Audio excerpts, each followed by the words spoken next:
அமெரிக்க அதிபர் Donald Trump அவர்கள் இலங்கை அமெரிக்காவில் இறக்குமதி செய்கிற பொருட்கள் மீது 44% வரியினை விதிச்சிருக்காங்க. இந்த வரி விதிப்பால இலங்கைக்கு என்னென்ன பிரச்சனைகள் வரப்போகுது, அது மட்டும் இல்லாமல் அமெரிக்கா இலங்கைக்கு இறக்குமதி செய்கின்ற பொருட்கள் மீது இலங்கை எவ்வளவுக்கு வரி விதிச்சிருக்காங்க என்பது தொடர்பாக இந்த வீடியோவில் நாங்கள் பார்க்க போறோம். நீங்க நம்ம சேனலை சப்ஸ்கிரைப் பண்ணலன்னு சொன்னா ஒரு சப்ஸ்கிரைப் பண்ணிட்டு வீடியோ பாருங்க. ரைட், என்ன விஷயம்னு சொன்னா, இந்த ஏப்ரல் மாதம் 2ஆம் தேதி அமெரிக்காவோட அதிபர் புதுசாக ஒரு விஷயத்தை கொண்டு வர்றாருன்னு சொன்னா, அமெரிக்காவில் இறக்குமதி செய்கிற பொருட்கள், அதாவது உலகத்தில் இருக்கிற நிறைய நாடுகள் கிட்டத்தட்ட 150க்கும் அதிகமான நாடுகள் அமெரிக்காவில் இந்த பொருட்கள் இறக்குமதி செய்கிறாங்க. அதாவது நாங்கள் இலங்கையிலிருந்து நாங்கள் பொருட்கள் அமெரிக்காவுக்கு ஏற்றுமதி செய்கிறோம். ஏற்றுமதி செய்ய அப்படி ஏற்றுமதி செய்கின்ற பொருட்கள் மீது அமெரிக்கா ஒரு நாட்டுக்கும் வேறுபட்ட அளவிலான வரியை விதிச்சிருக்காங்க. இலங்கைக்கு எவ்வளவு விதிச்சிருக்காங்கன்னு சொன்னா 44%, 44% டாக்ஸ் விதிச்சிருக்காங்க. இலங்கைக்கு மட்டும்தான் இவ்வளவு கூட இருக்குன்னு சொல்லி பார்த்தோம்னு சொன்னா இல்ல, இந்தியா, சீனா, ஜப்பான் இப்படி பெரிய பெரிய நாடுகள்லாம் டாக்ஸ் விதிச்சிருக்காங்க. சீனாக்கு 54% டாக்ஸ் விதிச்சிருக்காங்க. இந்தியாவுக்கு 26% டாக்ஸ் விதிச்சிருக்காங்க. இந்த டாக்ஸ் லிஸ்ட்ல பார்த்தோம்னு சொன்னா இலங்கை 6வது இருக்கு. அதாவது மேலே இருந்து அதிகூடிய அளவிலான டாக்ஸ் கட்ட போற நாடுல லிஸ்ட்ல இலங்கை 6வது இடம் இருக்குது. எங்களுக்கு முன்னாடி தான் சீனா எல்லாம் இருக்குது. இப்ப இந்தியா எங்களுக்கு பிறகு தான் இருக்கு. சொன்னா இந்தியாவுக்கு 26% தான் டாக்ஸ். அப்ப இலங்கை 6வது இடத்துல இருக்குது. இப்ப இந்த வரி விதிப்பானது எந்த அடிப்படையில் அவங்க விதிச்சிருக்காங்கன்னு சொன்னா, இப்ப அமெரிக்கா இலங்கைக்கு பொருட்கள் இறக்குமதி செய்தானே, அப்ப அந்த பொருட்கள் மீது இலங்கை அரசாங்கமானது ஒரு வரியினை எவ்வளவு நாள் விதிச்சிருக்காங்க. என்ன மாதிரின்னு சொன்னா 88% டாக்ஸை இலங்கை விதிச்சிருக்கிறதா அமெரிக்காவினுடைய ஒரு கணிப்பு சொல்லுது. அப்ப அமெரிக்கா என்ன செய்யறாங்கன்னு சொன்னா, இலங்கை அமெரிக்கா இறக்குமதி செய்கின்ற பொருட்களுக்கு 88% டாக்ஸ் விதிக்கிறாங்க. அப்ப நாங்க இலங்கைக்கு 44% டாக்ஸை விதிப்போம்னு சொல்லி விதிச்சிருக்காங்க. அதே மாதிரி ஒவ்வொரு நாட்டுக்கும் அந்த டாக்ஸ் வித்தியாசமா இருக்குது. அமெரிக்கா இந்தியாவில் இறக்குமதி செய்யற, இந்தியாவுக்கு அமெரிக்கா அனுப்புற பொருட்கள் மீது இந்தியா ஒரு குறிப்பிட்ட அளவான டாக்ஸை விதிச்சிருக்காங்க இவ்வளவு நாளா. அப்ப அதுக்காக இப்ப அமெரிக்கா என்ன செய்யறாங்கன்னு சொன்னா, இந்தியாவிலிருந்து அமெரிக்காவுக்கு வருகிற பொருட்கள் மீது அவங்க 26% டாக்ஸ் அவங்க விதிச்சிருக்காங்க. அப்படி சீனா, ஜப்பானுக்கு எல்லாம் அந்த வாகன பார்ட்ஸுக்கு எல்லாம் நிறைய வாகன பார்ட்ஸுக்கும் வாகனங்களுக்கும் நிறைய டாக்ஸ் விதிச்சிருக்காங்க. இதனால ஜப்பான் அந்த வெஹிக்கிள் மார்க்கெட்ல பெரிய ஒரு பிரச்சனை ஆரம்பிச்சிருக்குன்னு சொல்லலாம். இப்ப நம்ம நாட்டு பிரச்சனை வரும். இப்ப இலங்கையில பார்த்தோம்னு சொன்னா, இந்த வரி விதிப்பால இலங்கைக்கு என்னென்ன மாதிரியான பிரச்சனை எல்லாம் வரப்போன்னு சொல்லி பார்த்தோம்னு சொன்னா, இலங்கையில கிட்டத்தட்ட இந்த ஏற்றுமதி துறையில கிட்டத்தட்ட 3 லட்சத்துக்கும் அதிகமான ஊழியர்கள் வேலை செய்யறாங்க. அப்ப இப்ப ஏற்றுமதி துறையில இப்படி ஒரு பிரச்சனை வந்திருக்கிறதால அந்த 3 லட்சத்துக்கும் அதிகமான ஊழியர்களுக்கு ஒரு பாதகமான விளைவாக இந்த விஷயம் பார்க்கப்படுது. அமெரிக்காவில இப்ப நாங்க உதாரணத்துக்கு இலங்கையில இருந்து எந்தெந்த முக்கியமான துறைகள் இப்ப அடிபட போகும்னு சொன்னா, முக்கியமா இந்த கார்மெண்ட்ஸ், இந்த டெக்ஸ்டைல், இலங்கையில இருந்து பாரிய அளவிலான உடுப்பு துணிகள் அமெரிக்காவுக்கு ஏற்றுமதி செய்யறோம்.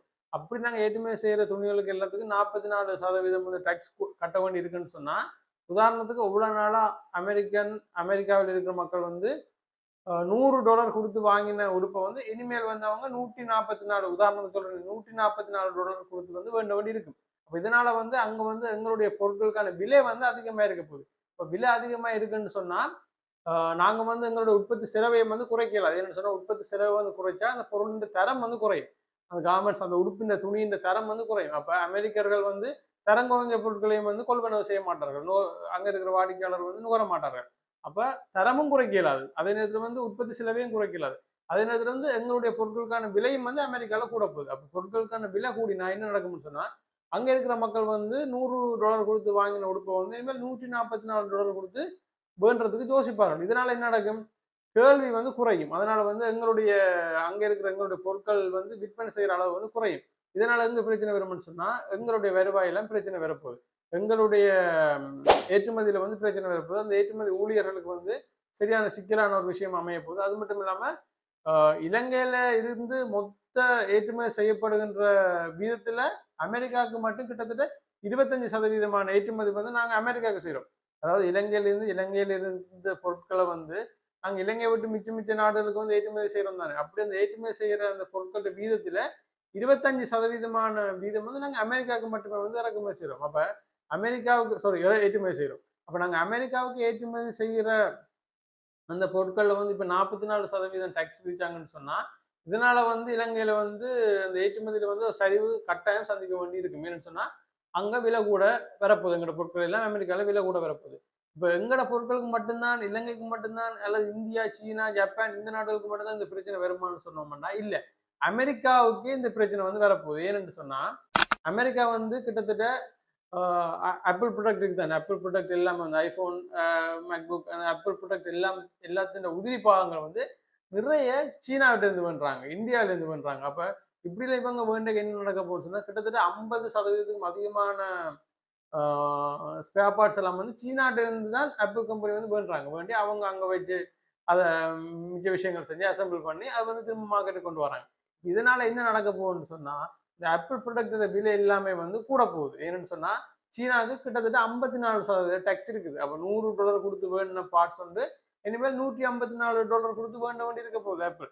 அப்ப $154 கொடுத்து வேணும்னா ஏற்கனவே ஒரு ஐபோனுக்கு வந்து 4 லட்சம் 5 லட்சம் ரூபாய் போகுது. அப்ப அந்த வீதம் வந்து இன்னும் கூட போகுது. 8, 9, 10 லட்சம் சொல்லி கூட போகுது. அப்ப உதாரணம் எங்கட ஸ்ரீலங்கன் ருபீஸ்ல சொல்றேன். அப்ப அதே மாதிரி அமெரிக்காலயும் வந்து அந்த ஆப்பிள் ப்ராடக்டோட பிரைஸ் வந்து கூட போகுது. அப்ப அமெரிக்கால கூட்டிட்டு மிச்ச எல்லா நாட்டிலையுமே அந்த ப்ராடக்ட் பிரைஸ் நார்மலாக கூட தான் போகுது. இப்ப அமெரிக்காவில் இருக்கிற அமெரிக்கர்களுக்கு கூட அது வந்து நுகர்வது, அதை வந்து கொள்வனவு செய்யறது வந்து சிக்கலா இருக்க போகுது. ஏன்னு சொன்னா இந்த வரி விதிப்பு அவங்களுக்கு வந்து அதுவும் ஒரு பாதகமா வந்து அமைய போகுது. ரைட். இப்ப இந்த வரி பிரச்சனையை வந்து இலங்கை அரசாங்கம் என்னன்னு சமாளிக்க போகுதுன்னு சொல்லி பார்த்தோம்னு சொன்னா இந்த இலங்கை ஏற்கனவே ஒரு பாரிய அளவிலான ஒரு பொருளாதார நெருக்கடிக்குள்ள சிக்கப்பட்டு நொந்து நூடுல்ஸா போய் இப்பதான் இந்த IMF உதவியால வந்து கொஞ்சம் பொருளாதாரத்துல நிமிந்து கொண்டு வருதுன்னு சொல்லி சொல்லலாம். அப்ப இப்படி வர டைம்ல இப்படி அமெரிக்கா ஒரு வரியை வந்து விதிக்கிறதால, பெரிய அளவிலான ஒரு வரியை விதிக்கிறதால இலங்கையோட பொருளாதாரத்துக்கு திரும்ப ஒரு அடியாவை வந்து விழப்போகுது. அப்ப அதனால இலங்கையில் இருக்கிற அந்த ஏற்றுமதி துறை சம்பந்தப்பட்ட அமைச்சர்னர், கவர்மெண்ட் இருக்கிற முக்கியமான அந்த மத்திய வங்கியில் இருக்கிற பெரிய பெரிய ஆட்கள் எல்லாரும் சேர்ந்து இப்ப கதைச்சு ஜனாதிபதி அவர்களால் அதுக்குன்னு சொல்லி தனியாக ஒரு குழுவை வந்து நியமிச்சிருக்காங்க. அந்த குழு கதைச்சு இப்ப அமெரிக்காவோட வந்து ஒரு இணக்கத்துக்கு வர போறாங்க. அமெரிக்காவோட இது தொடர்பாக வந்து கதைச்சு இந்த வரியில மாற்றங்கள் செய்ய முடியுமான்னு சொல்லி ஒரு இணக்கத்துக்கு வர்றதா வந்து இருக்கிறாங்க. அது இன்னும் இணக்கத்துக்கு வரவில்லை. அது தொடர்பான ஆரம்ப கட்ட வேலை வந்து இப்போ வந்து நடைபெற்றுக்கிட்டு இருக்காங்க. ஓகே ஃப்ரெண்ட்ஸ், இன்றைக்கு இந்த தகவல் தான் உங்களோட பகிர்ந்து வச்சிருந்தேன். நான் இந்த விடயம் தொடர்பான மேலதிகமான தகவல் உங்களுக்கு தெரியும்னு சொன்னா அதை என்ன சொல்லி மறக்காம கமெண்ட் செக்ஷனை பதிவு செய்யுங்க. இன்னொரு வீடியோவில் உங்களை சந்திக்கிறேன். நன்றி.